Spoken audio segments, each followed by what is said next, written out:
Hey, everybody. Welcome back to the John Hallett podcast. Today, we're talking about what to do immediately after a self-defense incident. Really important stuff there, what to do after. As usual, I've got Josh joining me. How you doing, Josh? I'm good. How are you this morning? I'm doing good. How are you? Great, man. I was just thinking about, ever having to actually dial 911. Kind of sucks when it goes down. So, yeah, I knew this one would be an interesting one because, it's not easy to call the cops to get help. It's not, people don't even realize how to do it. Yeah, well, 911 first off, but yeah, I mean it's an important thing, even just as I say all the time, when you're finishing your self-defense, whatever it may be, even just hitting the heavy bag, you're moving away. You want to start to think, assess, if you're thinking the fight's over, you should be assessing and looking around. That's just, so huge. It's, kind of number one thing to do, move away, get to, a safe location if possible. But sure, for goodness sakes, like sometimes it's hard enough for people to move away and not get caught up in, okay, hey, it's your turn now, I'm going to attack you, or asking a question or whatever it may be, versus giving yourself that assess, move away. And at least I kind of say to myself, like, I'm hitting pause, like, okay, boom, quick assess. All right, pause. Okay, now I'm going to attack my partner and, let them get a rep. Sure. Is what I like to do, where I see a lot of times, so many times people just stop. They don't even actually get a decent retreat away, outside of, a 3-foot zone, which, you're in clinch zone still. Never mind, I kind of try to get 6 to 9 feet away and kind of think I'm hitting the pause button. Yeah, just trying to make that distance. So nothing. I just don't want to stay close. That way they can't grab a piece of me or keep throwing stuff. And just try and remember to move away. There's an old joke I used to say to people and during training. I would say, remember, the number for 911 is 911, because there are people out there panic and they're like, what's the number for 911? It's kind of in the name. So know which one you're calling. And, figure out when to do that. You don't want to be pulling out the phone when they're still grabbing you, right? Yeah. Well, yeah. I mean, you ensure that you're safe before you, get on that phone. But yeah, oh gosh, I mean, 911. I don't know if I told you, I had years ago, my friend's housemate, his old Bronco caught on fire. And we sent his cousin in to call 911, and he was looking in the phone book for our address. Oh, wow. Before we called 911. And this is on Little Nantucket Island. Mm-hmm. And we had only been living there a couple of months. We weren't in the phone book.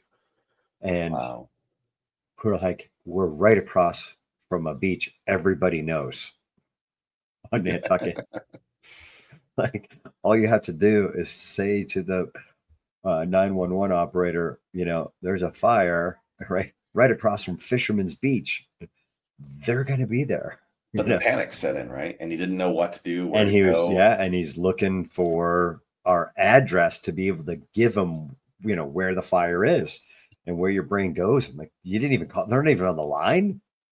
Because it was Nantucket Island. It was pretty simple. Like, go to Surfside Beach and take a left. You're going to be there. Yeah. But luckily, we had gotten it out with a garden hose before he realized we weren't in the phone book. Yeah, I don't know what to say to that other than don't set the Bronco on fire. Oh, yeah, that's terrible. Yeah, but the panic's real, right? People do start to set, like, they'll misdial. People can misdial. All that stuff is really tough. So we'll get a quick glimpse of what we're going to be talking about here to anybody on YouTube. So check it out. But we are going to bring in, quote, a word from our sponsor. We've got a new little t-shirt. Hopefully it does well. Where I want to rub not wearing that guy. There we go. Where did he go? He's gone. What'd you do with him? He doesn't even have a name. He's gone. He was there before. There he is. What are you doing? Oh, Very, I love it. all right. Um, Fight or flight, kind of funny. Tough Penguin for those of you guys listening, but you can check it out at shop.rmsdf.com. We've got our 2 stores that will support it, but this design right now for RMSDF is up there. I'll probably put a ClearSky.Training design up there, but for all you Rocky Mountain self-defense and fitness students, we've got our new fight or flight guy. Kind of cracks me up. I kind of Tough Penguin. He's pretty cool. Flightless bird with short legs. I love it. It makes me feel like me when I look at it. You know what I mean? We've got the athletic tee. You guys can see that in the left. Water bottle. A couple different size pillows. I thought that was cool. On a water bottle? That's great on a water bottle. Yeah, we got the tumbler. We got a water bottle. There's a couple different choices, but it's all, hey, support the store versus me putting stuff on the store and then nobody buys it. And I spent time putting something on there, but we got the women's tee. We've got, pullover. We've got a few different things. Socks. That's that weird thing right there in the middle. Those are socks. Really? Those are socks. I was like, I'll give them a try. That's kind of funny. I mean, that's the athletic tee, and don't get confused. Watch out for, the toddler tee. I think that's one is bottom right now on the video, but workout towel. Yeah, workout towels on there. So a couple different things you guys can help support this podcast if you're liking it. Let's get rid of that guy. I love the Penguin. Yeah. So 911, we talked about it. What's your emergency?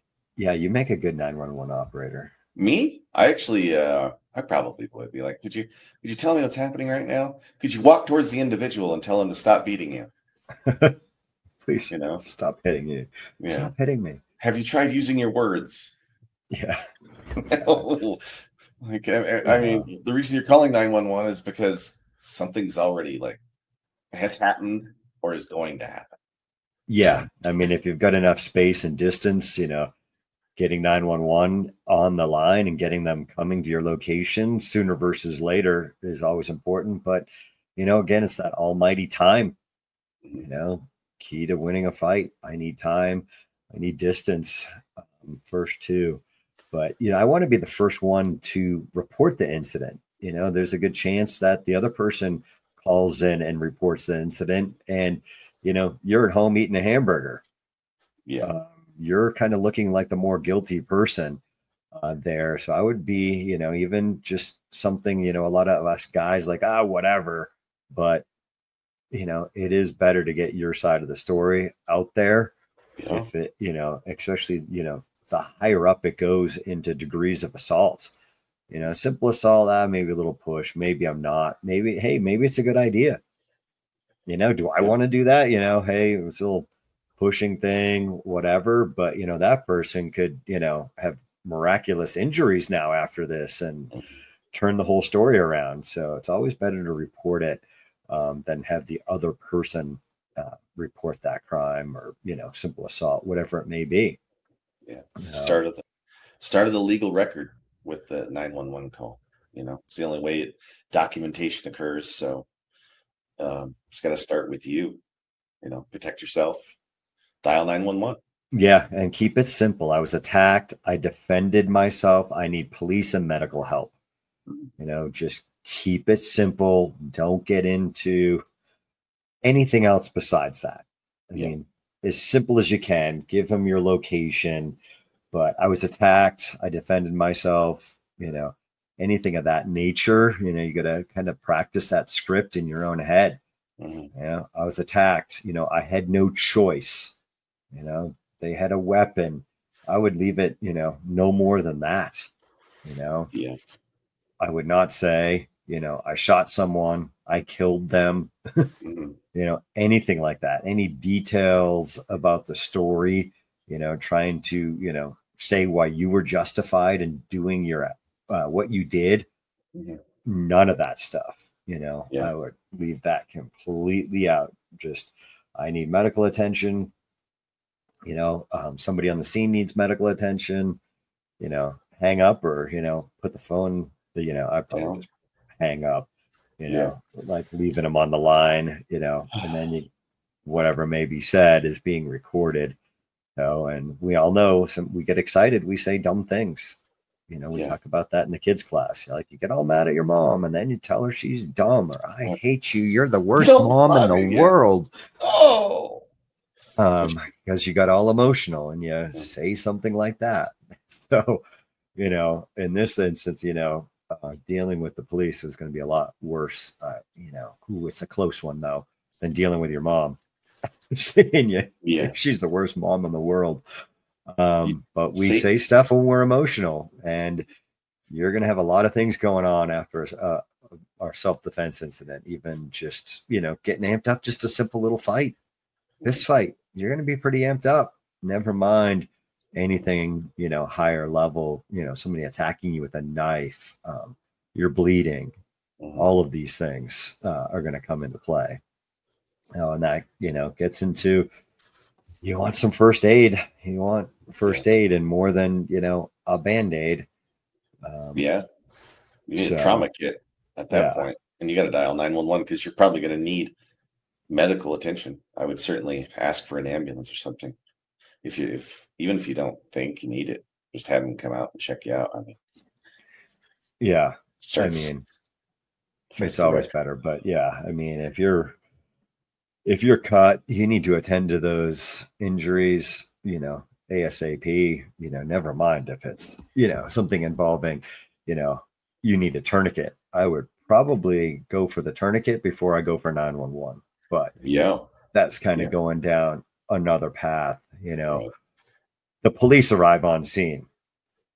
Say less, protect yourself legally, make sure, weapons are down. If you were held at gunpoint, threatened at gunpoint, threatened by a knife, and you're holding that knife or gun, you do not want that out. You could appear as, the attacker. The police do not know there's a guy down and there's a guy standing up with a knife or a gun. You're looking like the immediate threat, especially to them.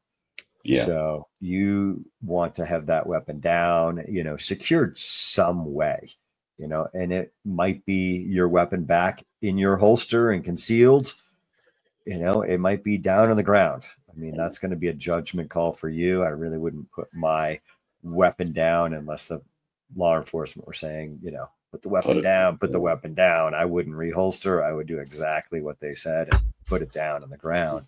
But those are all things you want to consider. Didn't we have a guy here in Colorado a number of years ago that was shot by the police because he had the suspect's long gun? I believe I can't remember if it was an AR or whatever it was. I vaguely kind of remember that story, but they just couldn't figure out who the threat was. The police have to act, especially in a active shooter situation. So kind of sequester that weapon away. Like, you got to do something with it, but you can't hold it to make yourself look like a threat, but you also can't let the person who had it or any of their friends get it back. Right. So there's that fine line that you just kind of got to put it in place if you can, where you're not holding it and showing it to a cop. Right. Like, it's just that basic weapons, if you don't believe in them, that's one thing. But, if you're going to be handling that weapon, you need to be proficient in it. And that's where, something like a Krav Maga class, is going to teach you how to disarm. But we're also going to be like, hey, basic gun safety, take your finger off the trigger. People that don't hold firearms put their finger right on the trigger all the time, and how to move around that gun. Even somebody last night put the one of the blue guns, long guns, away, and they put the muzzle down. It's like, hey, don't put the muzzle in the dirt. Like, every time you're training with that gun, you want to be thinking it's real. So even a blue gun, I'm treating it like a real firearm, and we're going to put it in a secure location. I'm not going to put the muzzle down in the dirt. But, it's hard for people that haven't ever, manipulated a firearm before. It's something you need to train with. and you can make some big mistakes. We see that's, our, improvement, taking our training at RMSDF to another level, everything we've added in with the Citizen Defender program and Todd Fossey, that has really added a ton to our, just Krav Maga gun takeaways and how to, manipulate what range you're at. That's all stuff in our Citizen Defender class or our Peaceful Warrior class. So really hard. One thing I want to throw in there is get yourself a lawyer and be careful what you say to the police. We love them. We do. But at the same time, you got to protect yourself legally. So save the details for your lawyer. Sorry, I'm just trying to get that. You're getting ahead of the whole. Oh, am I? Yeah. Well, I mean, that's all right. We'll get to that at the end. I can't help myself. But, we might forget it. So, but, simple script. I'm the victim. I was in fear for my life. I want to cooperate, but I'd like to speak to my attorney before making a full statement. That's what you want to be saying, or something to that effect when the police arrive. I was the victim. I would like to talk to my attorney. I want to point out, right, weapons, there's shell casings. Hey, there's a ring camera right over on that door because, law enforcement are human. They can overlook stuff, point out security cameras, any type of physical evidence, identify the witnesses, where did that person go before? Like, hey, that guy was right here, where they might just slip away, identifying those witnesses of who they should be talking to. Like that guy was with him, or that guy, over there. People that were hanging out with him. Yeah. Like that's, and by all means, stay calm and respectful. Do not insult or challenge anyone. And that includes law enforcement, right? You're going to amp them up just like we talk about. Don't challenge people. Don't disrespect them. Be respectful. I'd like my attorney. I'd like my attorney.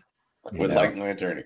They're expensive, but they're worth it. Yeah. I'm not going to argue or debate with that officer, on their perspective of what happened. I'm not going to volunteer any long explanation. Don't get into, a breakdown like we do in class. Like, hey, what happened, Josh?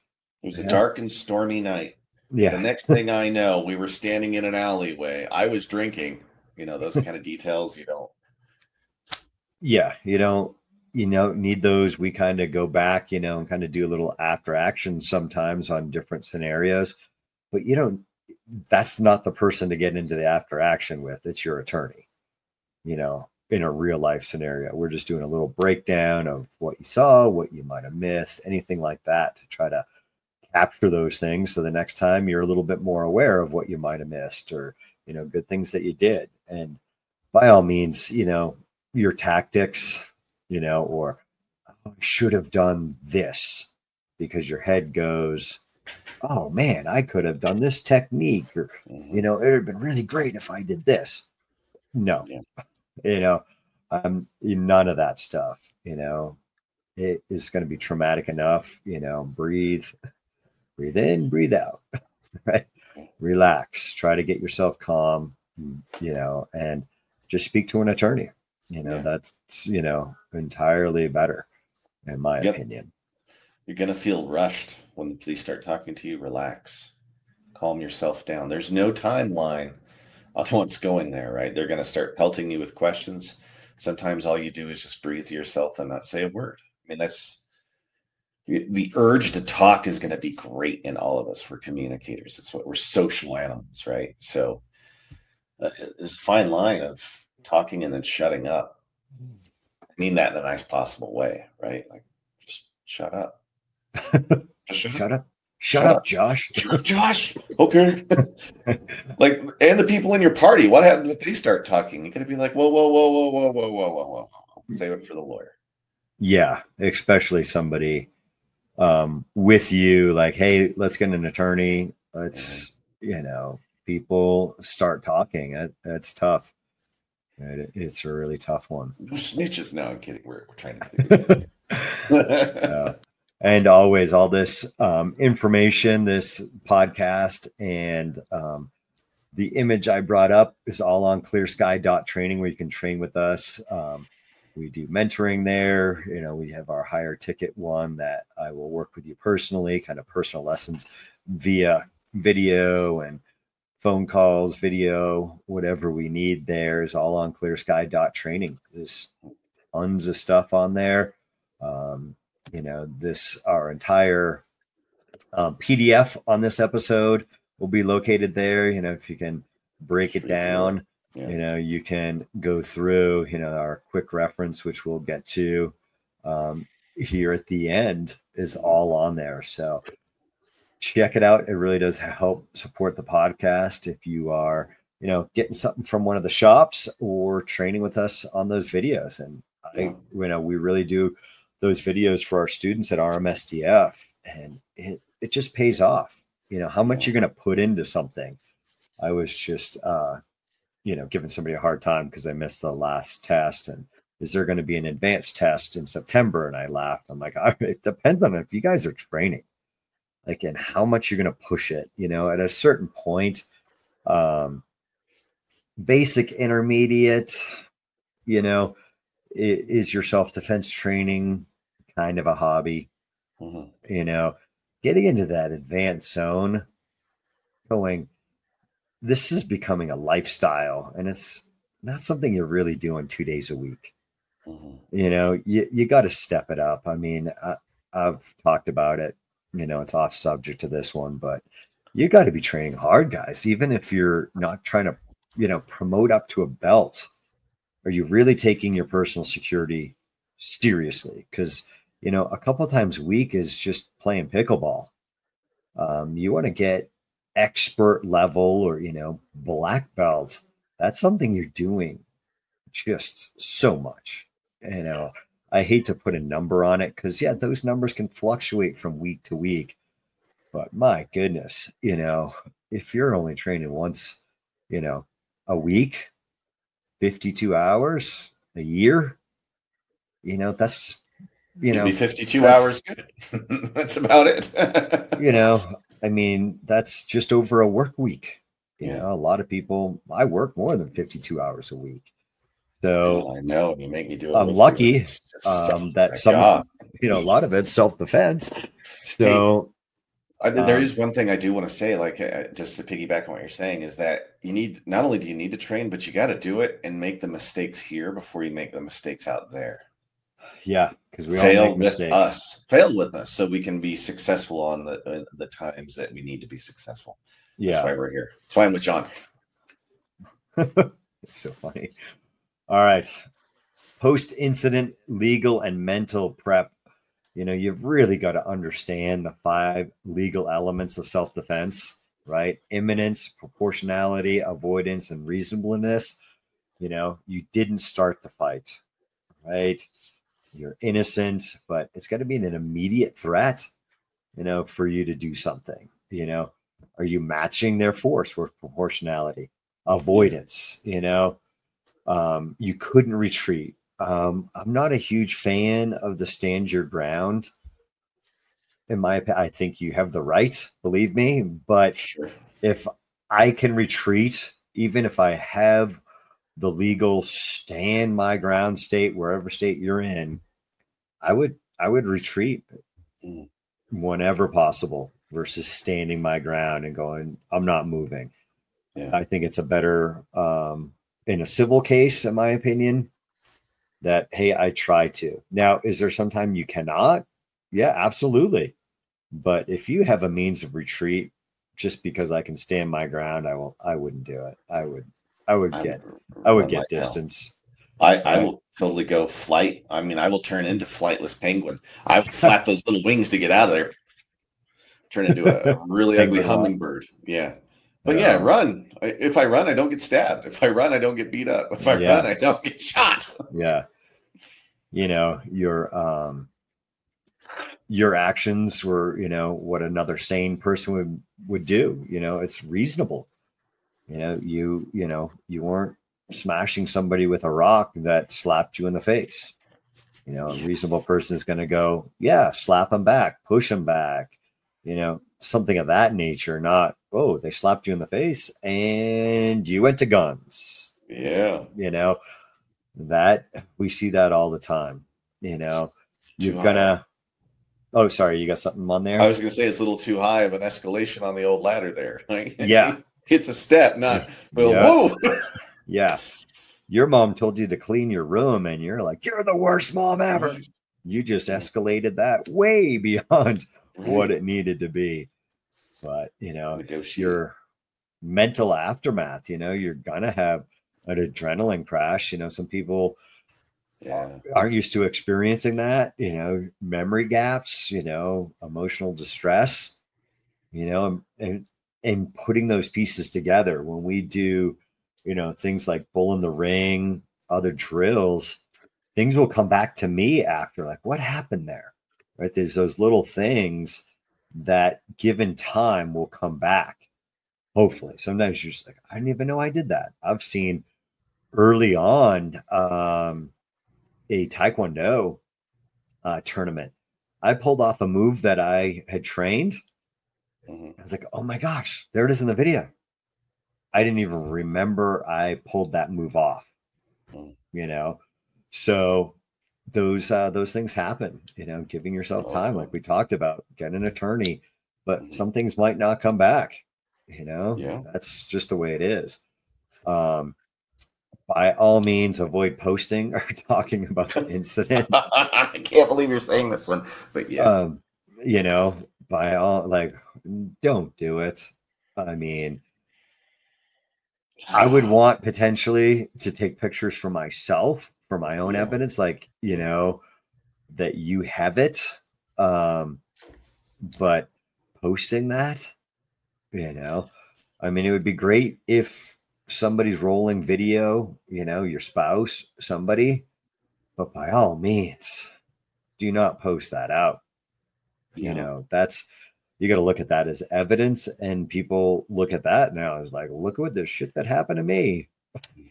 And you don't think someone else's attorney or any attorney out there is not going to immediately go to all of your social media to see if you mentioned anything about it, and they see a post of you post incident, like, yeah, totally shot that guy today.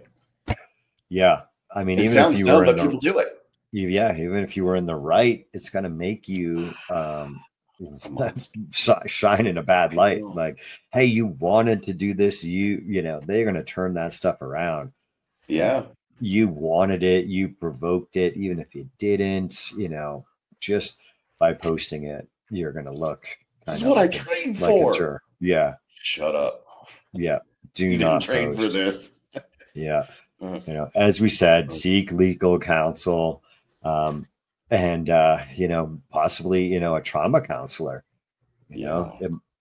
somebody to help you deal with that aftermath, that we know, like, that's the terrible thing about, attacking or being attacked, that, it's going to haunt you. We see that with people in our gym, when they come in and they've been attacked, they're dealing with that. It's horrible. It's kind of like one of my latest things I was just telling the kids, that you need to look both ways. You're going to ruin somebody's life by going out in front of that person and they smush you. You just affected their life by your decision of not looking both ways.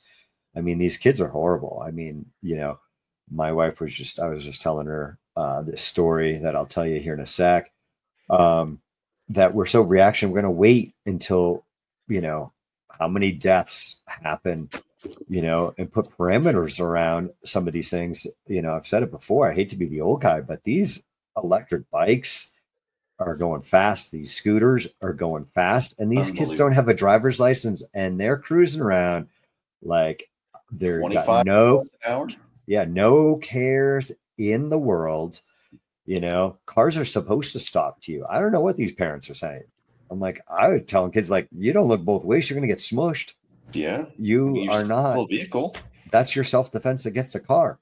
Look both ways. You're out in the middle there. You're not gonna be a superhero and put your hand on the hood and stop that car. Do you think they know the turn signals? Do you think they know that one? Yeah. Dude, they don't even know left and right for the most part, as a general statement. I know some parents are out there doing the right things, but there's some of these kids, they're going fast. So last night I'm coming down Yeah. Right before I turn on, well, I'm almost home, but there is a stop sign that people notoriously don't stop at. It's one of those flashing ones. And Yeah. I see people go through that. I'm like, whoa, I'm glad I was Flashing. noticing that car didn't look like it was going to be stopping. But this kid at this light, it's 8:30 at night. Oh So it my is pretty gosh. much dusk here Yeah. in the summertime in Colorado. It's this kid went across this, cars are going, I mean, if they're not stopping, they're still going 45 at least, maybe 35. But I think the speed limit, and it's hard to even control your speed down the hill. You take your foot off the gas and you're still doing 40, if not 45. He Oh came yeah. across there, he had to be doing 25 to 30. Which And is when he hit oh my gosh. the street, like he came off the cross street, he was already doing 30. So I'm like, there's no way that kid, had slowed down and had that much speed when he hit Yeah. the street. He was just full on going. Yeah, maybe he's looking around, but do you really know the timing of that car? Do they really see you? Mm. Are Especially at they, night. Oh my gosh. are they? Gravity with a battery motor on a bicycle, they have like no, I used to have to pedal to get up to speed. And at least there'd be a pause. You could see people pause in that pedal. Like, you don't go as fast, but as soon as you've got that bike now with the battery, it's just instant acceleration. And they could Yeah, be going they're 30 down the hill. Usually they stop, but they just crank on that battery now. And it's like, oh my gosh, yeah. it's so fast. I'm on record saying, man, there's got to be something with these kids. Oh, but it's fun. I'm like, I think you should be pedaling your butt around instead Oh, of. I there's mean, pedals on them. do they look like fun? Absolutely. We've done the Right. whole, rental scooters when we've been in different cities, and yeah, it's a blast.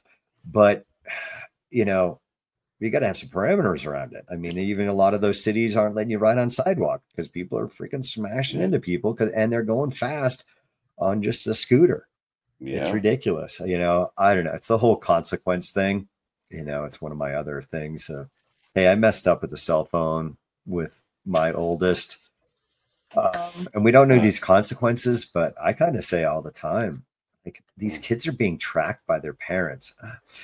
I don't know what kind of, I'm not a psychologist. I don't know what kind of effects these are, but I do get the tones from our teenagers in the teen class of, yeah, my mom's tracking me.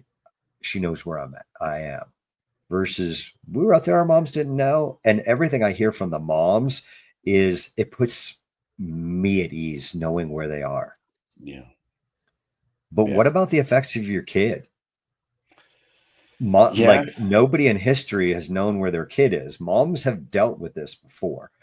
I don't know. I'm just saying. I Just don't since know the what's rise right of or wrong. humanity. I mean, boys and girls go do things.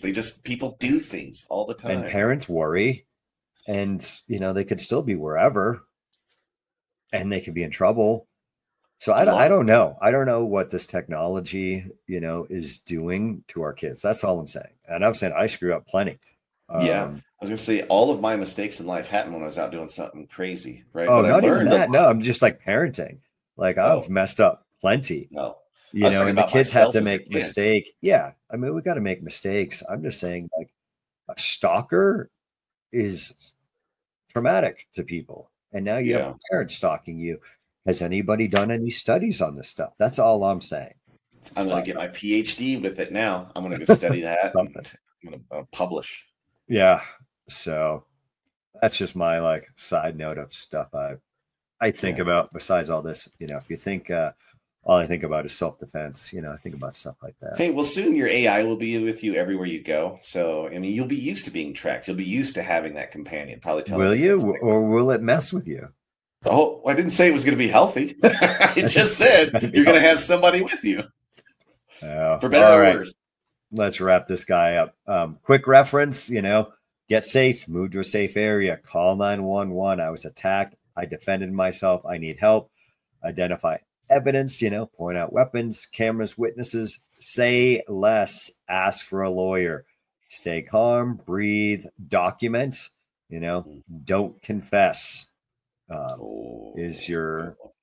checklist, talk to your lawyer. And I say, like, document, take some pictures, take some video, have your own evidence to be able to go back to and give to your attorney.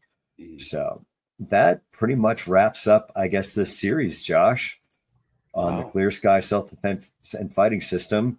We've got a couple things that we talked about doing next.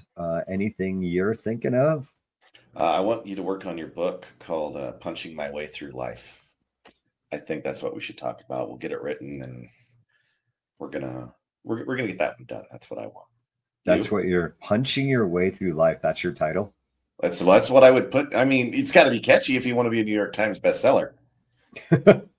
Oh yeah. Yeah, we punch like this. We punch like that. Yeah. Oh my gosh. Yeah. Well, we'll move on. Let's end it. Yeah. Medical podcast is what we've been talking about. Yeah, that would be good. Doing that. That's also a good in-person workshop. Absolutely. I do like 10 things dumb people. 10 people dumb. 10 dumb things people say about self-defense, martial arts. I think that's kind of humorous. Yeah. I think I said hotel security. I think that's a good one. Oh, can be fairly quick. Yeah. Some do's and don'ts. So that'd be fun. We'll cover them. And when we get there, you guys will get it. Yeah. So, hey, check out shop.rmsdf or shop.clearsky.training. Check out our new design is on there. Fight or flight. That's just kind of a little humorous. I think, I didn't add the back. To the stage of the t-shirt, but that does have the principles on there. Everything and I think I put on there, like, seriously run. I think somewhere I put a little asterisk. Yeah, seriously run. To our stuff. Like, hey, we're saying fight or flight out of humor. It's a funny t-shirt, but by all means, make distance. If you can get away, absolutely get away. Don't let your ego think you can fight your way out of whatever you think you can, because we all overestimate our ability. So it's always better to get out of there. As they say, it's better to live and fight another day than die unnecessarily or outnumbered. Battlefield. So, all right, gang. I appreciate you joining us. Check out those new t-shirts on the shop. All right. Train more, suck less. Have a good day, guys. Thanks for joining us.